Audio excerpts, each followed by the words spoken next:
പ്രിയമുള്ളവരെ, അസ്സലാമു അലൈക്കും വറഹ്മത്തുള്ളാഹി വബറകാതുഹു. മാനത്ത് മിഅ്റാജിൻ്റെ പൊൻതിളക്കം കാണുമ്പോൾ മനസ്സിലേക്ക് ആനന്ദത്തിൻ്റെ അമലുകളുടെ വസന്തോത്സവം വന്നണയുകയാണ്. പ്രിയമുള്ളവരെ, പരിശുദ്ധമായ ഈ പുണ്യ രാവുകളിൽ നമുക്ക് നെഞ്ചോട് ചേർക്കാനുള്ള കുറേ യാഥാർത്ഥ്യങ്ങളുണ്ട്. ഏറ്റവും പ്രധാനപ്പെട്ടതാണ് നമസ്കാരം. മിഅ്റാജിൻ്റെ ഈ പുണ്യ ദിവസത്തിലാണ് നമുക്ക് ഏറ്റവും അമൂല്യമായ നിധിയായ നമസ്കാരം അള്ളാഹുവിൻ്റെ ഭാഗത്തുനിന്ന് പരിശുദ്ധ റസൂലിൻ്റെ കൈകളിലേക്ക് 50 വക്തായി കൊണ്ട് ഏൽപ്പിക്കപ്പെട്ടതും നമ്മുടെ ഉമ്മത്തിൻ്റെ പ്രയാസത്തെ കണക്കാക്കി അള്ളാഹുവിനോട് പലപ്പോഴും അപേക്ഷിച്ചതിൻ്റെ കാരണമായി അത് 5 വക്തിലേക്ക് എത്തിക്കുകയും ചെയ്ത ആ ഒരു പുണ്യ നമസ്കാരം. ഒരു മനുഷ്യൻ കൃത്യമായ രീതിയിൽ 5 വക്ത് നമസ്കാരം നമസ്കരിച്ചു കഴിഞ്ഞാൽ അവനെ 5 രീതിയിൽ അള്ളാഹു ബഹുമാനിക്കും എന്നാണ് പരിശുദ്ധ ഹദീസിലുള്ളത്.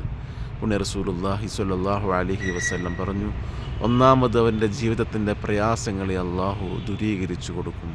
2 ഖബറിൻ്റെ ശിക്ഷയെ അള്ളാഹു മാറ്റിക്കൊടുക്കും. 3 നന്മതിന്മ എഴുതി ഗ്രന്ഥം അള്ളാഹു വലത് കൈയിൽ കൊടുക്കും.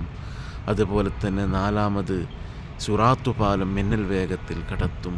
5 ഹിസാബ് കൂടാതെ സ്വർഗത്തിൽ പ്രവേശിപ്പിക്കും.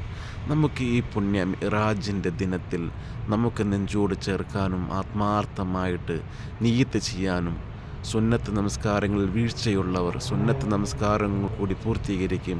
ഫർള് നമസ്കാരത്തിൽ വരുന്ന ബലഹീനതകൾ മാറ്റാൻ സുന്നത്ത് നമസ്കാരം മതിയായതാണ് എന്ന് പുണ്യ റസൂലുള്ളാഹി സ്വല്ലല്ലാഹു അലൈഹി വസല്ലം പുണ്യവചനങ്ങൾ. അതുപോലെ തഹജ്ജുദ് നമസ്കാരം നിർവഹിക്കാൻ സാധിക്കാത്തവരുണ്ടെങ്കിൽ തഹജ്ജുദിനെ നിയ്യത്ത് വയ്ക്കുക. നമസ്കാരത്തിൽ എന്തെല്ലാം പോരായ്മകളും വീഴ്ചകളും നമ്മുടെ ജീവിതത്തിലുണ്ടോ അതിനെ ചിട്ടപ്പെടുത്തി ആ പോരായ്മകൾ പരിഹരിച്ചുകൊണ്ട് നമസ്കാരം കൃത്യമായ രീതിയിലാക്കുന്ന, ഏറ്റവും അപകടകരമായ കാര്യം നമസ്കരിക്കാത്ത കുറേ ആളുകളുണ്ടെങ്കിൽ അവർ നമസ്കാരത്തെ ജീവിതത്തിലേക്ക് കൊണ്ടുവരുന്നതിന് വേണ്ടി